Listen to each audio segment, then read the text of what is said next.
Hi everyone, this is me Nidhi Gupta, your English coach. Class करेंगे आज की, start करने वाले हैं एक और बहुत ही important RTC reference to context का क्वेश्चन, एक पोम के अंदर से।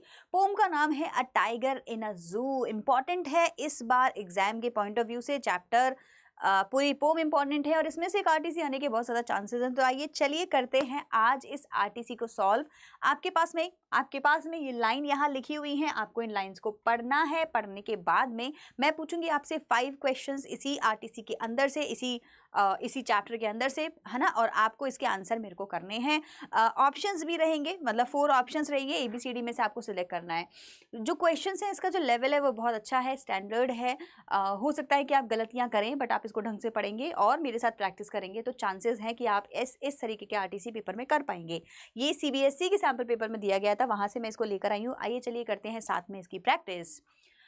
लाइन्स है, he should be lurking in shadow sliding through long grass near the water hole where plum deer pass. ठीक है, अब देखो ये जो बात हो रही है वो ही जो है वो टाइगर के लिए बोला गया है। एक टाइगर है जो कि इस पोम के अंदर, जू के अंदर था, केज के अंदर बंद था। राइट, यही हमने पढ़ा था ना। इसमें केज के अंदर जो हमारा टाइगर है वो बंद पड़ा हुआ था। तो हमने यहाँ पे क्या किया, इसी टाइगर के बारे में हम लोग बात कर रहे हैं। तो हमने अभी इस वाले स्टेंजा में देखा कि जो टाइगर है इसको जू में नहीं होना चाहिए, इसको बाहर होना चाहिए। तो हमने बोला ही should be lurking in shadow. इसको क्या करना है, हाइड करना है। कहाँ पर, शैडो के पीछे, मतलब शैडो में। शैडो किसकी, लॉन्ग ग्रासेस की शैडो, मतलब इतनी बड़ी बड़ी ग्रासेस होंगी और ग्रासेस की शैडो में ये क्या है, छुप जाएगा, ये दिखना बंद हो जाएगा। Right, sliding through long grass, और लंबी लंबी ग्रास है वहां से ये निकल कर आए, स्लाइड करे धीरे धीरे, चुपचाप, शांति से। Near the water hole, water पीने के लिए, पानी पीने के लिए जहाँ पे पूरा जगह होती है उसको वाटर होल बोला गया है। वहां पर नियर द वाटर होल हमारा जो टाइगर है वो वहां खड़ा हो, वेयर प्लम डियर पास, और वहां पानी पीने के लिए जो डियर आता है वो बड़ा प्लम है, गोलू मोलू खाता पीता। क्यों, क्योंकि जिस जंगल में वो है वहां बहुत सारी घास है, तो खाता पीता प्लम डियर है हमारा, उसको हमने प्लम बोला है इसीलिए।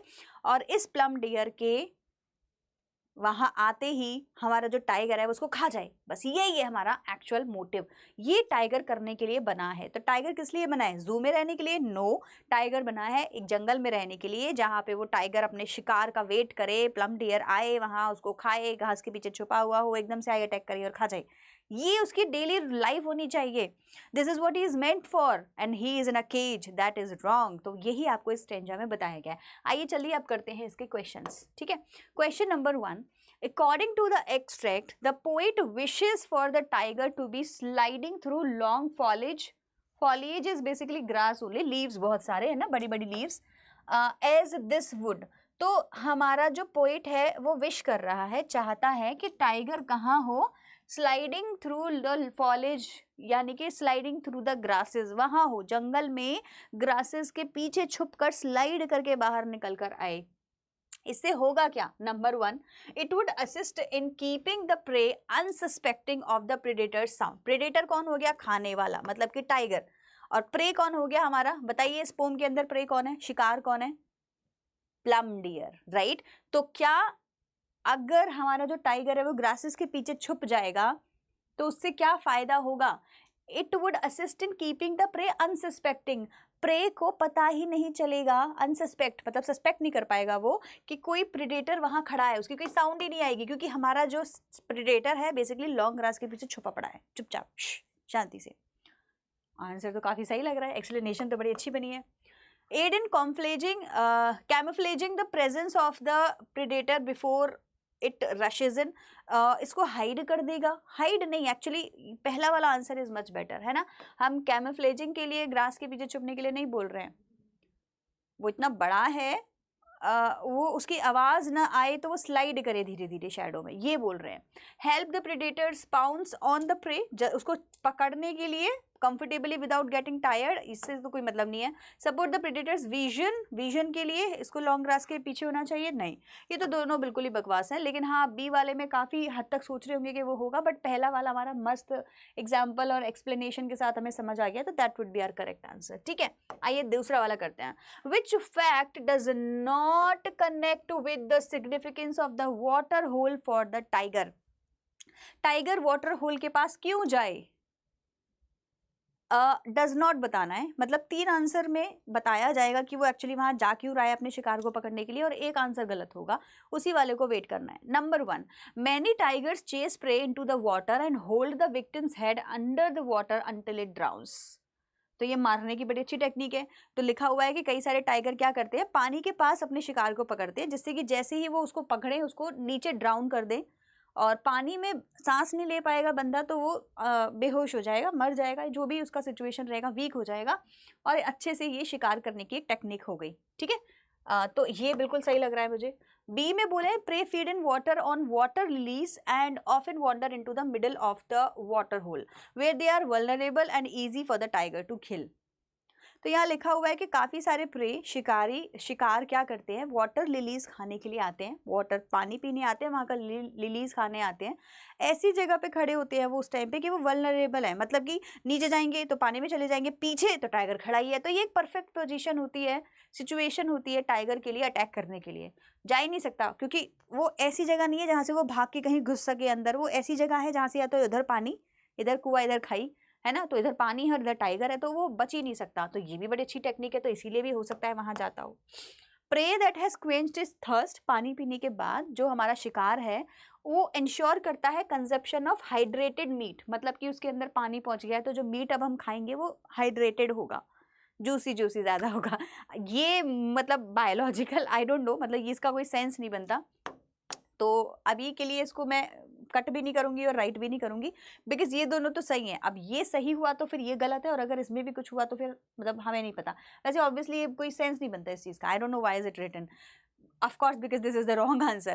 Chasing the panicked prey from shallow to deep water where the tiger grabs it. तो ये भी सही है। shallow मतलब कि यहाँ पे पानी कम होता है ना स्टार्टिंग में, और वो चेज, मैंने जैसे आपको बताया कि जो प्रे है वो कहाँ भागेगा, पीछे भागेगा तो टाइगर है, नहीं तो पानी में जाएगा, पानी में जाएगा जाएगा जाएगा जाएगा, एक टाइम ऐसा आएगा कि वो डीप वाटर वहाँ आ जाएगा, वहाँ पे हमारा जो टाइगर है उसको पकड़ लेगा और अपना ले आएगा। तो बेसिकली इन तीनों आंसर्स में टेक्निक्स बहुत अच्छी हैं, बट ये नहीं सही है पॉइंट। ठीक है, तो ये आपका गलत आंसर हो जाएगा। चलिए नेक्स्ट करते हैं। Question number 3, pick the option that does not, again does not बताना है। लर्किंग वर्ड को सही तरीके से नहीं लिखा गया है।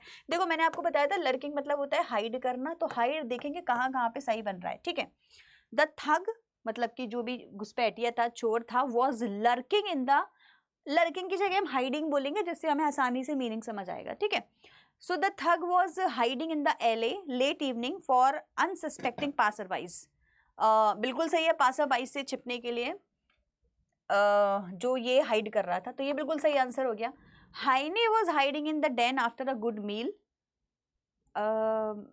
गुड मील के बाद हाइना रेस्ट करेगी, हाइड करने की इसको जरूरत नहीं है, तो इसको थोड़ा अभी हम लोग देखते हैं, शायद ये आंसर ही सही हो, यही वाला आंसर डज नॉट आएगा। The detective cautioned her team about the hiding danger likely to impact the case. हाँ ये भी सही है, क्या छुपे हुए डेंजर हैं उनके बारे में उसने कहा, पहले देखो, पहले सतर्क हो जाओ। The prejudices hide beneath the surface creates misunderstandings.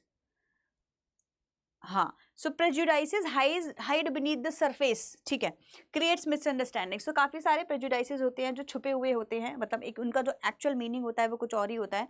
तो hide beneath the surface create misunderstanding बिल्कुल सही है, तो यहाँ पे हाइड वर्ड सही आ रहा है, यहाँ भी सही आ रहा है, यहाँ भी सही, इसमें नहीं आ रहा था ना, ये यहाँ रेस्ट वर्ड आना चाहिए था, तो यही हमारा करेक्ट आंसर होगा बच्चों। तो B would be the correct answer. Actually this does not have any sense, तो ये ही आंसर हमारा होगा।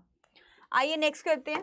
Question number 4, shadow here refers to the shadow of, किसकी शैडो है, टाइगर की शैडो नहीं, लॉन्ग ग्रास की शैडो है। वाटर होल की शैडो होगी नहीं, डियर की बात नहीं हो रही है, टाइगर की शैडो की बात नहीं हो रही, लॉन्ग ग्रास की बात हो रही है, तो इजी था। Question number 5, how does the tiger walk through the grass? Okay, with great difficulty, with ease, with practice, none of the above. तो टाइगर लॉन्ग वॉक तो बहुत इजी करता है, तो इसका तो आंसर विद ग्रेट डिफिकल्टी तो होगा ही नहीं, विद ईज ही बोलेंगे, इजीली चला जाता है वहां तो, क्योंकि वो तो उसका वाई इजीली, बिकॉज वो तो उसका मतलब this is what he is meant to do, ये तो उसकी ऑलरेडी प्रैक्टिस्ड चीज है, यही तो वो बचपन से करता आ रहा है, तो वो इजीली लॉन्ग ग्रास में, उप्स क्या खुल गया ये, तो वो इजीली लॉन्ग ग्रास में आसानी से how does the tiger walk through the grass ना, हाँ तो ही इजीली चला जाता है, that would be the correct answer. चलो बढ़िया, बहुत बढ़िया, ये भी हो गया भाई साहब। चलो जी, तो ये आपकी हुई है प्रैक्टिस आज मेरे साथ में आरटीसी की। जल्दी जल्दी बताइएगा, कोई भी डिफिकल्टी होगी we will solve that, and मैं मिलूंगी आपको नेक्स्ट वीडियो में। Till then bye everyone and take care. बताइए कितने मार्क्स आए सब लोग, अपने अपने answers and marks chat section में लिखा करो। Okay bye.